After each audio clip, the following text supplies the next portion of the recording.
लोगोफोर जय हिन्द लोगोफोर गोनांथार बाथ्रा सावरायलायनि उन्दै उन्दै फंबाय बिनानावमोननि थाखाय लोगोफोर सानसेयाव माब्लाबाबो खेबनै खारनाङा खेबनै खारोब्ला नोंनि देहायाव मा जानो हागौ मा प्रब्लेम फैनो हागौ बेनि सायाव आङो दिनै बे भिडिअनि जोबनायाव नोंसोरनो खोन्थागासिनो दङ बेनिफ्राय मैया आङो भिडिअ होदोंमोन हाथाइनि बागै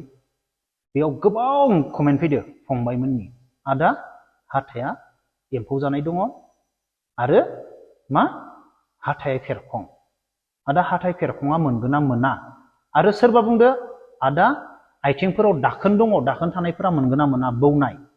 बायदिसिना कुइसन फंबायमोन हाथाइ फेरखंखौथ' आं नोंसोरनिखौ दा नुवाखै सोरनिया बबाव नंगौना नङा थेवब्लाबो आङो बुंनोसै एसेबां हाथाइ फेरखङाव गिनांगौ गैया आरो एम्फौ जानायखौ हायोब्ला सार्जारि खालामनानै ला आरो साफा खालामनानै ला फंबायमोन अब्ला हाथाइ फेरखं एसेबां गिनांगौ गैया फंबायमोन गोबां जोंनाव माने जोंनि जुनियरबो दङ सिनियरफोरबो दङ हाथाइ फेरखं गोनां दङ साख्रियाव दङ बेखौ नोंसोरो टेनसन लानाङा आरो दाखोन गोनां आथिङाव बौनाय दाखोन थानाय जेबो टेनसन लानाङा बेफोर जेबो इम्परटेन्ट नङा आंनाव बेसेबा गिदिर गिदिर दाखोन दङ गोदो उन्दैयाव दुस्थ'मोन ना खेला गेलेयोमोन खाथियावमोन आरो आंनियावथ' नालाय लोगोफोर आङो माने हरनि 10टायावसो भिडिअ बानायनाय दाबो 10टा ओमफ्राय हास्रिस्रिना जिम हलाव माबा साउन्ड जानो हादो ओरै गिखांलायदों लोगोफोर जेबो नङा माने एसे बोरैबा मोनो आरो आजिब मोनो माने बेनिफ्राय मा आंनावथ' मोनसे गुलि नांनाय बायदि सेम टु सेम दङ फेन्दायाव ओरै हाबनाय मोनसे रजं हाबदोंमोन उन्दैयाव माने हासिनाय सिनानै दङ जेबो प्रब्लेम होआखै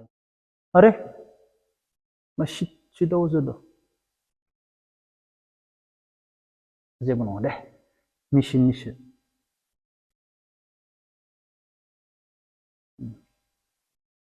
अरे बिदि आवाज जायामोन दस' कौन है सर कोई है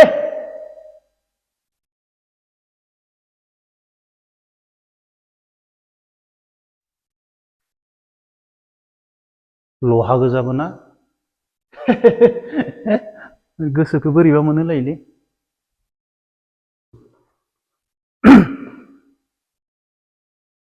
बेनिफ्राय आं नोंसोरनो मोनसे मेडिकेलनि बागै खोन्थागोन मेडिकेलाव मा नायजोबो लंथं खुनानै बा अपेन माबायदि नायजोबो आं बिनि बागै नोंसोरनो माखो नायो गासैनिबो आं नोंसोरनो मोनसे एक्सट्रा भिडिअ बानायगोन लोगोफोर आंखौ एसे बोरैबा माबा खालामदो हा ओमफ्राय आं जितु बे जिम हल थानाय बे जायगाया बिराद डेन्जारखा बेयाव सोरबाफोर थाफैनाय मिथिगौ खोमा बे एरियायाव माने एसे आलादाखा माने नाइट बा माने सुनसान बायदि बिराद सान्ति बे जायगाया ओरैबायदि सान्ति गार्डेन गोजा बेनिफ्राय मानसिबो गैया बेहाय 6-7जनल' थायो जों अनलि 6-7जनल' बेनिफ्राय बेनि बाहेरथिं माने ओरैबायदि नाइट बा माने एसे गोदोनिनो माबा दं आरोना बेहाय हराव माने सोरबा प्रेगनेन्ट बिमा थैनाय दङमोननो गाबो हराव थाङोब्ला लामायाव नाइटआव हारसिं थाङोब्ला माने आवाज फैयो हिन्जाव मानसिनि खेंखायनाय बेफोरबायदिखा आरोना जायगाया जेबो नङा बेनिफ्राय मोनसे माबा दाख्लै आङो सेन्ट्रेल सिलेक्सन बर्डनि मोनसे भिडिअ होदोंमोन हा भिडिअ होदोंब्ला बेयाव मोनसे बिराद मोजां कमेन्ट हरदों आरोना सेन्ट्रेल बर्डआबो जोंहा गैला सेन्ट्रेल सिलेक्सन बर्डआबो जोंहा गैला होननानै आं मोनसे बाथ्रा बुंदों मोनसे ओरैबायदि मोजां कमेन्ट हरदों आं बे कमेन्टखौ फरायग्रोनि हा दैमु नार्जारि सेन्ट्रेल सिलेक्सन बर्डनि सोमोन्दै जेबो नलेज गैया नों हाग्रामाया गावनि मानसिनो 2 नाम्बार साख्रि होनोसो बानायदोंमोन गोरिबा सोर साख्रि मोनदों सेन्ट्रेल सिलेक्सन बर्डआव बुं जेम्स बाराद्राय गोरों बादि बाथ्रा बुंनो नाङा गुड बे एसे गिदिर मानसि एसे बुजिनाय सेन्ट्रेल बर्ड माने सेन्ट्रेल सिलेक्सन बर्डनि बागै बाथ्रा बुंलायनाय हिसाबै एसेबां उन्दै नङा इयो बाय बुजिनाय बाय मिथिगौ बे आं नोंनि जिथु कमेन्ट आइ एग्रि आं एकदमबारे नोंनि बाथ्राखौ मानियो नोंगो सेन्ट्रेल सिलेक्सन बर्ड जेब्ला बिटिसिआव दङमोन गोबाङानो गावबा गावनि बांसिन सिनाय हानाय बा गावबा गावनि पलिटिसियान थानायफोरा गोबाङानो बर'फोरा बेयाव जायखिजाया गोबां मोनदों नंगौना नङा आं नोंनि बाथ्राखौ मानिदो नाथाय आङो नोंनि मोनसेल' एन्सार फंसेल' रिप्लाइ होगोन आं रिप्लाइआ मा दिनै सेन्ट्रेल सिलेक्सन बर्डआ थानायमोनब्ला दिनैनि दिनाव हाग्रामा सरकाराथ' गैला नंना नङा हाग्रामा सरकारा गावनियाव होबाय नोंगो गावनि मानसिनो 2 नाम्बारि होबाय गोरिबा रावबो मोनाखै होमबा दिनै थानायमोनब्ला दिनै गोरिबनो होनो हागौ ना हायामोन आंनि एन्सारा फंसेयालासिनो दिनै थानायमोनब्ला सिफायालासिनो अब्लाथ' दिनैनि दिनाव दिनैयाथ' सरकारा आलादा अब्ला दिनैनि दिनाव बै गोरिबफोर बिए पास एम ए पास जाना थानायफोरनो होनो हागोन ना हायामोन फैसा लायालासिनो आंनि एन्सारा बेनो आरो बेनो कुइसन नों दा मा लिरहरदो कमेन्टआव दिनैनि सरकारा होनो हागौ ना हायामोन गोरिबफोरनो फैसा थाखा लायालासिनो 2 नाम्बारि खालामालासिनो सेन्ट्रेल सिलेक्सन बर्ड थानायमोनब्ला आंना बेनोल' लोगोफोर खोनासं आरो आंनि उन्दै फंबाय बिनानावमोन जों गोरिबा मेंनो रोंगौ ना गोरिबनियाव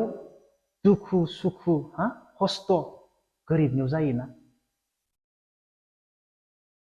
गोरिबनियाव मालाबाबो दुखु सुखुबो गैया गोरिबा मेंनोबो नङा सानसे हरसे गस्ला खुनानै सान्दुं गोसायाव खामानि मावबाबो गोरिबा मेंनो रोङा नंगौना नङा गोरिबनियाव गांनाय उखैनायबो गैया गोरिबा उखैयाबो गाङाबो उखैयो गोरिबा जेबो उखैया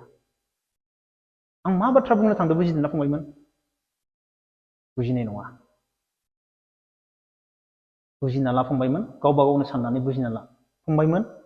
आं दा नोंसोरनो बेखौनो बुंनोसै जोंहा जेबो राहा गैला दा गोरिबा जेरै दा इण्डियान आर्मियाव जब लानायदो 4 बोसोरनि थाखाय अब्ला जों गोरिबनि थाखाय आंहा बुंनो गोनां राव गैला फंबायमोन जा नोंसोरो दिनै खारनो ओंखारबाय नोंसोर दिनै खारनो थाखाय रेडि जाबाय जियानो जा जों गोरिबफोरा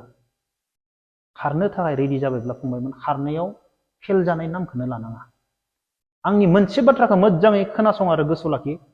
खारनो होननानै टाइम पास फिल्डआव दा गिदिंफै दा खारफ्लाफै फाखोब्रै फाखोबा खारनायजों मालाबाबो पास जानो हाया 10 फाखो खारनायजोंबो नों मालाबाबो पास जानो हाया नोंनि आगोलाव बेसेबा खस्थ' खालामनानै प्रेक्टिस खालामगासिनो दङ बेनिखायनो नों मालाबाबो साननाङा आं 10 फाखो खारनायदो आङो पास जागोन नों बेखौ मालाबाबो सानना आरो खारनो फैदो नालाय खारनो फैदो फंबायमोन पास जानांगोन बुजिबाय फंबायमोन आं फंसे बाथ्रा बुंनि दिनै दा हालेवनो जाबायना बै हालेवनो जानाय फोथाराव नोंसोरो खारनानै फंबायमोन माइ गायलायनो हानाय गेले खालाम नायनि आं नोंसोरो 150 जननि गेजेराव 10 जननि गेजेराव फैगोन ना फैया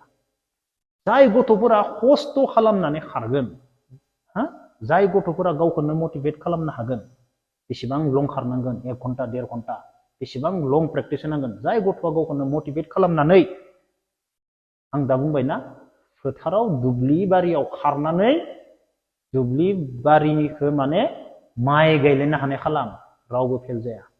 फंबायमोन खारोबा बेफोरबायदि खारनानै प्रेक्टिस खालामखा टाइम पासनि थाखाय प्रेक्टिस खालामनाङा दिनैनि दिनाव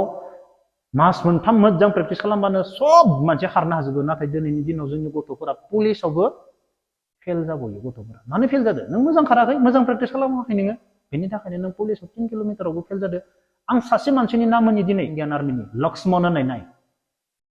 5 किल'मिटारखौ बेनिखौ नाय इउटुबाव थांनानै भिडिअ नायथाय दे लक्ष्मण इण्डियान आर्मि लक्ष्मण बे खारो दानि 5 किल'मिटारखौ नाय बेनिखौ खै मिनिटआव बे गल्ड मेडेल लायो 5 किल'मिटाराव 15 मिनिटबो नङा आंनि प्लाटुनाव ट्रेनिं होनाय मानसि बे लक्ष्मण होननाया 15 मिनिटबो लाया 5 किल'मिटाराव एसियान गेमफोरनिखौ नायथां प्राइजखौ बेनिखौ माबायदि खारो बेनिखायनो आं फंबायमोन सानसेयाव नोंसोरखौ मानो खेबनै खारनाङा होनना बुंदो खोनासंदो सानसेयाव नोङो खेबसेल' खार जि फुङाव खेबसे खारो नोङो सानफुआव खारो नों 10थायाव खारो 11थायाव खारो फुंनि 8थायाव खारो 6थायाव खारो नों खेबसेल' खार मोजां गोसो होखानानै नोङो 6, 7, 8, 10 किल'मिटार 10 किल'मिटार लासै नों आरामसे खार 40 मिनिट 50 मिनिटखौ आरामसे खारनो आरामसे खार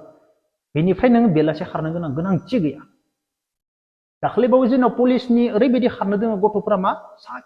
खेबनै खारो फुङाव खेबसे बेलासियाव नों खेबनै खारबाबो नोंनि खारनाया स्पिडा बाराया नों लस जागोन माबायदि लस जागोन खोन्थागासिनो नोङो खेबसेल' फुङाव गोसो होनानै खारफंबायमोन 1 घन्टा 1.5 घन्टा बेनिफ्राय उइकलि सप्तासेयाव नों खेबसे सेटारडे बा सानडे नायनानै नों मा खालाम 1600 मिटारखौ नों स्पिड स्टार्टिंनिफ्रायनो स्पिड खारनो नाजा टेस्ट खालाम नोङो बेसेबां सप्तासेयाव आंहा बेसेबां बारायखो बेसेबां स्पिडआव खारनो हाखो बाखि टाइमखौ नोङो लं रानिं प्रेक्टिस खालामजोब खेबसेल' टेस्ट नाय गावखौनो नों गावनो हमना मोनगोन बेसेबां स्पिड बारायदो बेनिफ्राय नों मर्निंआव जि खेबसे प्रेक्टिस खालामबाय बेलासे आरामसे नोङो बल फिल्ड ग्राउन्डखौ लासै लासै फाखोब्रैसो गिदिंनानै नों मा खालाम आरामसे वर्कआउट खालाम खारनांला बडिखौल' गरम खालाम बेनिफ्राय नों पुसआप बायदिसिना सिटआप उदैनि बायदिसिना नों वर्कआउट खालाम नों खारनो हागोन आं मानसि नङा नों नाथाय फुङावबो सेम बेलासेबो सेम खारैबा नों मा जागोन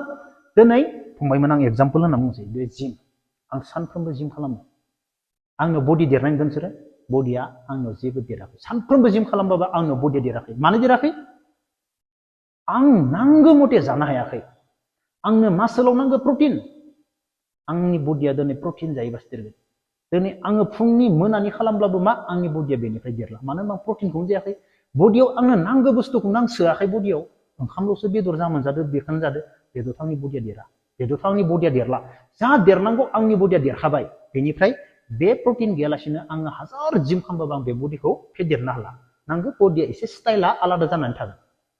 नाथाय खारनायाव फंबायमोन नों दिनै फुङाव दोखो दोखो खारना बेलासे खारबावगोन नों फुंनि खारनायनि इनार्जिया नोंनो रिकभार जानांगोन नों रिकभार जायालासिनो नों बेलासे बोरै खारगोन नों गोसोखौ दुरबल मोनो खारनो बानाय मोनो नों मानो दुरबल मोनदों मानो खारनो बादो नों फुङाव खारनाय इनार्जिया नोंनाव रिकभार जायाखै नों रिकभार जानो थाखाय नों मा जानांगोन नोंनो नांगौ मथे फिथाइ सामथाइ गाइखेर बायदिसिना नोङो प्रटिन माने बायदिसिना नों इनार्जि थानाय बुस्थु जानानै नोङो मा देहाखौ नों स्ट्रं खालामनांगोन फुङाव जेसेबां खारदोंमोन नों लं बेयाव बेसेबां नोङो नोंनि देहानिफ्राय आउट जादोंमोन बे इनार्जिखौ नों लाबोफिननो हानांगोन अब्लासो नों खारनो हागोन नों बे इनार्जिया नोंनाव रिकभार जायोआवनो नों बेलासे दोखो दोखो खारैबा मा जागोन नों आरो दुरबल जालांगोन आरो नों गाज्रि जालांबावगोन मानसिया नोंनि देहायाव मा बेरामबो सोमजिलांनो हागौ खारै खारैबो नोंनि देहायाव बेराम सोरजिनो हागौ नोंनियाव प्रटिन मोनाखैबा नों जानो गोनां बुस्थुखौ मोनजायालासिनो नों खारगोन आं फुङावबो खारनि बेलासेबो खारनि आंनि खारनाया बारायगोन बे मालाबाबो नङा दिनै आङो दोखो दोखो जिम खालामगोन 1.5-2 घन्टा आङो हराव मोजाङै मोनजायाब्ला फंबायमोन मा जागोन हराव मोजां जानो हायाबा आंनि बडिया गाबोननो साबाय थागोन ख्रेब ख्रेब साबाय थागोन गोसोआ दुरबल मोनबाय थागोन आरो नेक्स्ट खालि आङो मा एक्सारसाइज खालामनो गोसो जानाय नङा आं मानो गोसो जाया आंनिया मैया मारिनाय इनार्जि लस जानाया रिकभार जायाखै बेनि थाखायनो आंनि बडिया मासला साबाय थादों मानो होनबा आदार बिबाय थादों आंनि देहाया नांगौ आं सोनो हायाखै देहायाव बुजिबाय अब्ला नेक्स्ट खालि नोङो जिमबो खालामनो गोसो जानाय नङा खारनोबो गोसो जानाय नङा बेनिखायनो मालाबाबो डाबल खारनाङा मोनसे जि खेबसे खारो मोजां खारखा बेनि उनाव नेक्स्ट वर्कआउटल' खालाम मोनायाव जास्ट बडिखौल' गरम खालामनानै स्टार्टिं खालाम मानो होनब्ला बडि मासला मा गुरै जानायनि आरो माबा मोननायनि गाव सान्थि मोननायनि थाखायल' जास्ट एक्सारसाइज खालाम अब्ला लोगोफोर दिनैनि भिडिअखौ बेखिनियावनो दोनथ'नोसै जय हिन्द